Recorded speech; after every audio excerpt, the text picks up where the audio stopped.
Ahoj, kotě! Co na mě tak koukáš? Já se ti líbím, víš? Jsi taky moc pěkná holka, taky se mi líbí. Bedřišku, nádherná, Bedřišku. Musím říct, že vy dva se k sobě moc hodíte. Tak já vezmu ty žlutý limonády rovnou 2, když se nám to tady páluje, co? Jo, Ferinko, dej mu rovnou 2 a pak mu je tam čepeš na listě. Já ho zase na konci měsíce vyhodím. Teď se podívej. Co pak po něm můžu chtít peníze, to debilkovi švidravým.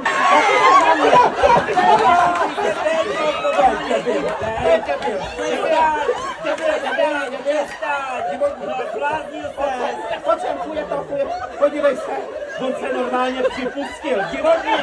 Děcka, já mám novou holku!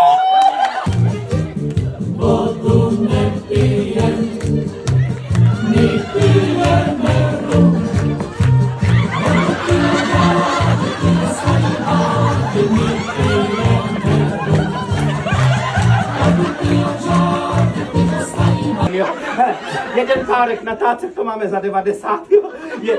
Co se tlemíš, to jsou pražské ceny. Jedna zelená, to je taky za 90, dohromady to bude 430, jo. Abyste se neposrali, vy jste se asi nikdy nesekli bez kalkulačky. Tak mladá paní, otevřete hubu do kořánu. Musíte takhle, jako hladová, úplně jako hladová kůna, takhle. Ale ten jazyk zastržte, mladá paní, to není to, co si myslíte, jo? Jenom pár, tak pojďte hubinku do kořánku. Ježiš, to je prase, no to není možný. Tu nakousne a párek je v prdeli. No tak nemyslí, že budeš rád jenom maso, to se dojíš chlebem, děvenka. Na ten se těžce vydělává. Tak, a žvejkej pěkně pomalu, já si zatím najdu peněženko. To jsou dneska lidi, na to si nevidí. No ona tam hovno má. Tak tady máte ještě páreček, tak pěkně ještě půlečku. No je to vidět, ale tam už byly horší věci v té hubě. Tak. A teď vám naleju tu zelenou, jo. To by v tom byl čert, abyste se neposrala, jako Amina. Jen to krásně spláchnete, to můžete polknout najednou i s tím bustem. Hele, prdel si to přebere.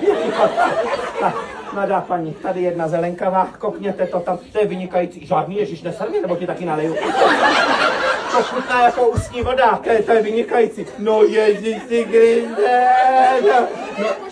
No jistě, podívej, celý zábřeh tě tleská, no na moudrost.